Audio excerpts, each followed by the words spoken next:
friends, thanks for joining me today and Happy New Year. It's now 2026 and it's time to take a look at how I did for my third year of doing the Beat the Backlist reading challenge. But apologies in advance if the lighting is strange. I hope it doesn't look bad when I go back into editing. I'm filming in the afternoon in the winter time, so the sun has kind of set and I'm trying to get other lighting when I normally try and use natural lighting. So I have a ring light here. Just bear with me. It'll probably bother me more than anyone else, but just heads up, that's why the lighting might look a little weird. So Beat the Backlist. I'll put links in the description to this challenge if you want to check it out, but the basic idea is it's a year-long challenge designed to get you to read older backlist titles rather than just reading new releases all the time. I tend to read mostly backlist titles anyway, so I use this as a way to basically help me choose what to read when I'm having trouble picking from my large TBR. The only rules are that the books must have been published before the current year, so in 2025 that means published in 2024 or earlier, and you must start and finish the book in the current year. And there are optional, that's really the base rules, but there are optional prompts you can do, which is what I do. There's a list format and a bingo format. I've traditionally done the bingo board because it looks nice and it kind of gamifies it a bit, and I chose the 24 prompt version. There is a 52 prompt version, which I did the first year I did this challenge, but it was a lot. So I downgraded to the shorter version, which works better for me. Unfortunately, I didn't manage to black out the entire board this year like I did the first 2 years, which is fine, but that was my goal. I spent most of 2025 planning my wedding, so that impacted how much free time I had to read. I did get several bingos though. So I'm going to go through each prompt and what book I read for each, along with a very short review of, my thoughts and my rating. And I'll link my full Goodreads reviews for each of these in the description. So let's get started. So I'm going to just go in the order that it is on the bingo card, starting off not so strong. The first prompt on the bingo card was title includes a type of flower, and I didn't read anything for that.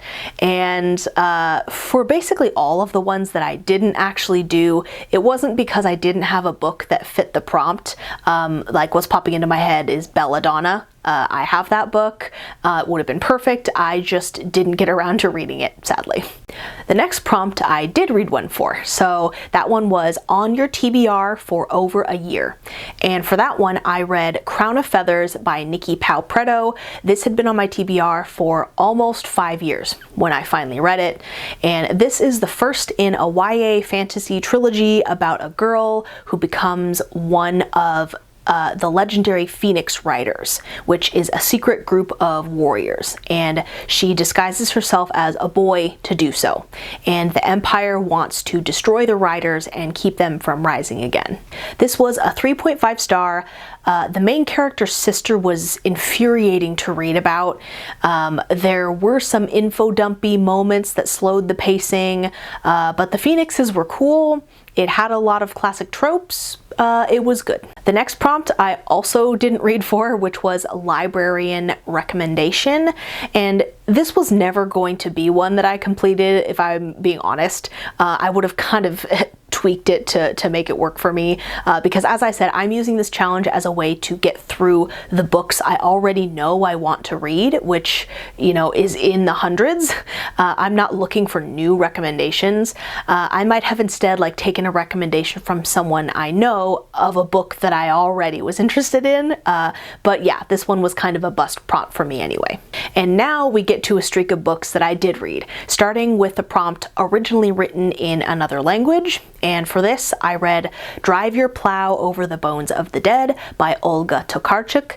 This was originally written Polish, and it's about this eclectic older lady named Janina who lives in a remote village. And one day, one of her neighbors is found dead, then other bodies are found, and she thinks she knows what happened to them.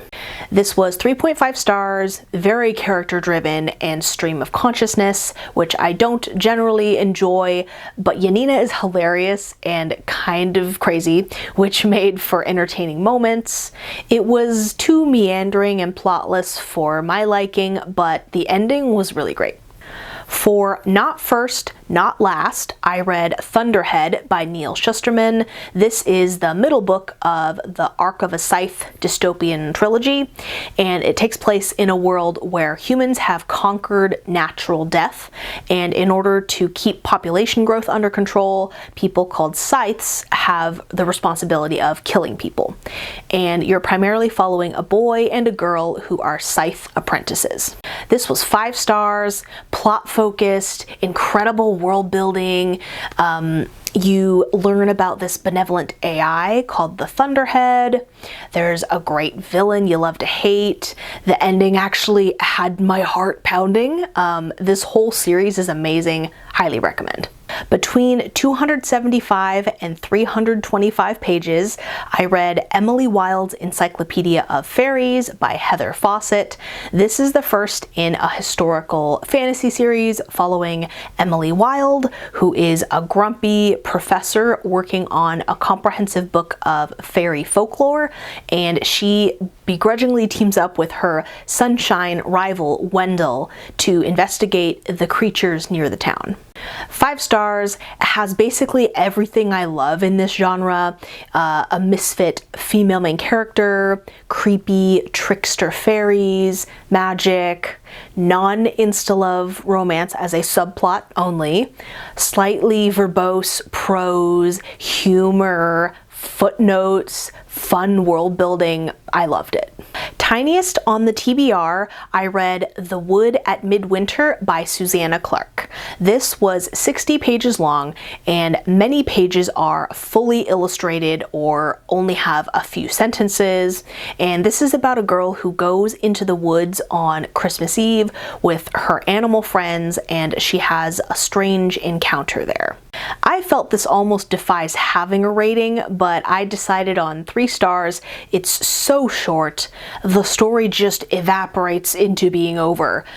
It was whimsical and folkloric, but also it's barely a story. Prequel/sequel, I read The Date from Hell by Gwenda Bond. This is the sequel to Not Your Average Hot Guy, which is a paranormal rom-com about a girl named Callie who has to team up with Luke, the son of the devil, to stop the apocalypse. And this book follows another adventure after they're an established couple, chasing after this man who is in search of the Holy Grail. This was a 3 star. I enjoyed the first book more, but this was still cute, and this series is great if you aren't looking for a lot of spice in your romance, but I do wish their relationship had been developed more in this sequel. Could have done with a little more spice. The side characters are fun. There are entertaining heaven and hell politics. The ending was happy and cute. Oldie but a goodie, I read Jurassic Park by Michael Crichton. This prompt was to read a book that is at least 20 years old, and Jurassic Park came out in 1990, so it was about 35 years old when I read it. This is the novel that inspired the infamous movie franchise, of course, and it's about this theme park where dinosaurs have been brought back to life using like reconstructed DNA, and a group of people are invited to get a first look, and things eventually go wrong. This was a 4.5 star. It was very fun, very plot-focused sci-fi. There's a lot of history on the park and like technical explanations for how everything works, which I find that I enjoy. It takes a while for the dinosaur danger to kick in, but it's gripping once that does happen. Very bland character dialogue though. More than 600 pages, I read Nosferatu by Joe Hill. This has 692 pages. And this is a horror paranormal thriller about a girl named Vic who has the ability to magically travel to what she's looking for, be it a person, a place, or a thing. And she's the only person to ever escape a man named Charlie Manx, who kidnaps children and takes them to a place outside of reality called Christmas Land, where they're never seen again. 5 stars, engrossing in both plot and character development. It's very dark and desperate and kind of sad the way that Vic grows up.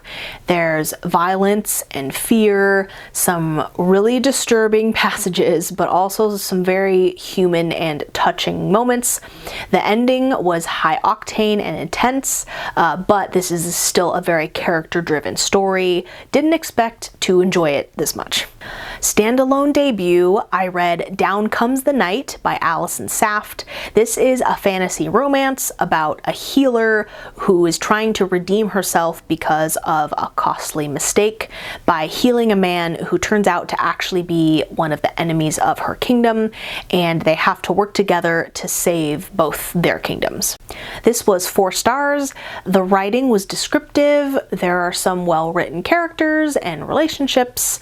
The spice level is very low.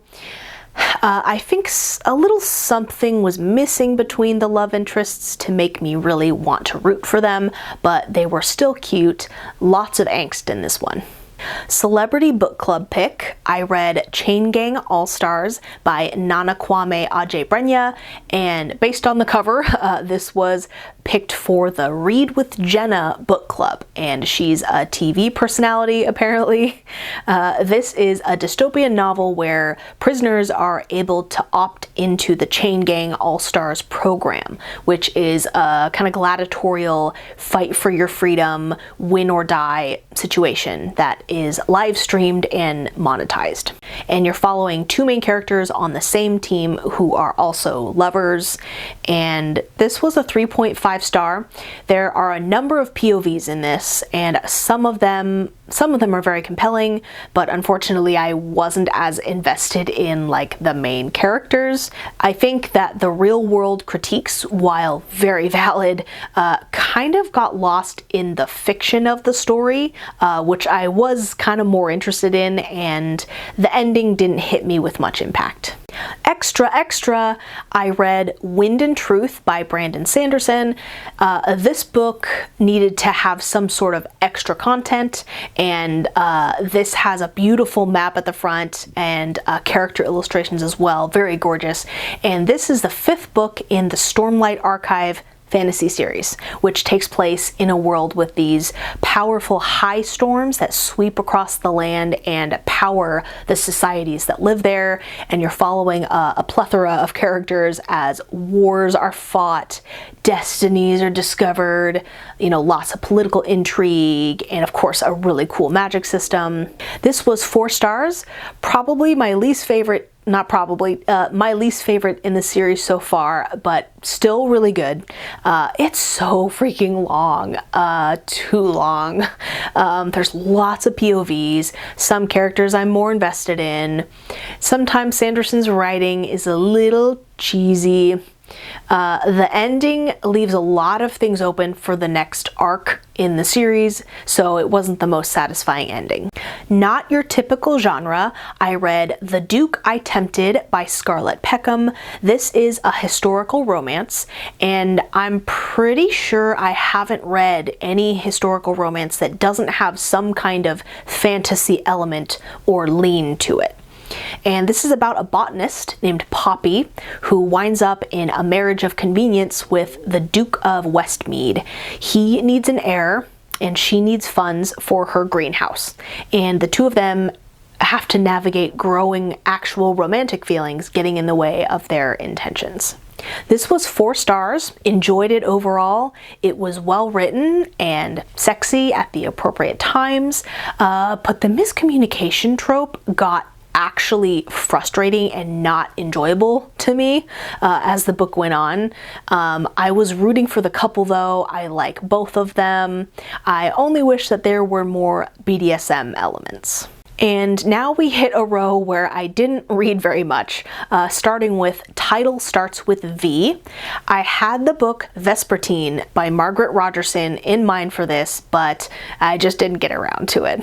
For way back in 2020, I read The Queen of Nothing by Holly Black, which is the last book in her Folk of the Air fantasy trilogy, which is about a human girl named Jude who's spirited away along with her two sisters to the realm of fairy, where she has to survive in a hostile place and gets involved with court intrigue and the cruel Prince Cardan. This was 4.5 stars. I really enjoyed the slow burn of the enemies to lovers of Jude and Cardan throughout the series. There are great side characters and sneaky subterfuge with the court intrigue. I love the trickster nature fairies. The ending was epic. It was great. Then the next 3 prompts I didn't complete. So those were less than 100 pages, companion novel, and childhood favorite reread. Very doable prompts. I just didn't prioritize those. The mood reading did not favor them. For more than 30 chapters, I read For Your Own Good by Samantha Downing. This is a thriller about a self-important private school teacher named Teddy, whose ambitions are tied to some dark secrets and maybe some deaths. This was a 4.5 star, a very fun, solid thriller in an academic setting, several plot twists, a great villain whose POV, is kind of the star of the show, a sense of humor. I really enjoyed it. As seen on social media, I read Butcher and Blackbird by Weaver Bryn. I don't use TikTok, but I know that this was huge on Book Talk for a while. This is a dark thriller romance following 2 serial killers who cross paths and create a game out of who can kill their targets first, who are all like evil people. And of course, a romance grows between them. This was 3.75 stars. Not peak literature or writing, but still fun and even had some cute, sincere moments. I think that the side characters were actually more interesting than the main couple, but I don't regret reading this and will probably continue on with the series. Beyond Your Perspective, I read The Bees by Laline Paul. I went completely different species for this prompt. This is a book where all the characters are bees and other insects. It has a very sci-fi vibe, even though it's like contemporary, and follows a sanitation bee named Flora as she's born and moves through different roles in her hive and uncovers secrets. This was 4.5 stars. The bee facts were fascinating. The story was told in a way that was, just alien fantasy enough to make the slice of life style interesting to me. The prose was very evocative. I finished it with a smile on my face. It was a very unique read. Silhouette on the cover, I read The Thorns Remain by J.A.A. Harwood. This is a YA historical fantasy about a girl named Moira Jean who has to enter into a bargain with the Lord of the Fae to rescue her friends who were spirited away after they spent a night dancing by the fire in the woods. This was 3.5 stars. Grief is a heavy theme in this. It was a heavy book in general, and it was very slow-paced, which I don't love, but the Fae elements are very creepy and cool, and there's a mother-daughter relationship that I really enjoyed. And the final prompt was a chapter by any other name, and for that I read Tooth and Claw by Joe Walton. For this one, the chapters just had to have actual names versus just chapter 1, chapter 2, chapter 3. And this is a historical fantasy with Victorian era drama and style, but all of the characters are dragons. And you're following a group of siblings in the wake of their father's death, dealing with a variety of troubles. And this was 4 stars, a very fun take on dragon fantasy and dragon society. It was charming, clever, funny, fairly slow-paced and character-driven. light world building that was fun when it was there. I actually was invested in most of the drama and relationships. We have a couple good villains. This was a fun take on dragons and the time period. And those are the things I read for the Beat the Backlist challenge this year.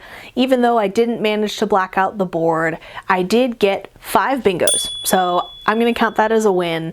I'm hoping that this year I'll be able to do all the prompts once again and be able to black out the board. The visual theme for this year's challenge is a space theme, which I'm obsessed with.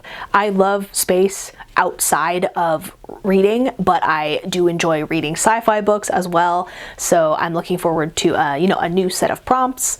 Thank you for joining me. Let me know if you completed any reading challenges in 2025 or the ones that you're doing this year. I think I'm actually going to try and do Kayla's buzzword reading challenge. Kayla from Books and Lala. I've never done it before, and it's just 1 prompt a month, so I think I could definitely do that in addition to Beat the Backlist. Both of them are year-long challenges with kind of fun, flexible interpretive prompts. And yeah, I'm excited. I hope that you have a great upcoming year full of great reads, and I will see you in my next one. Bye!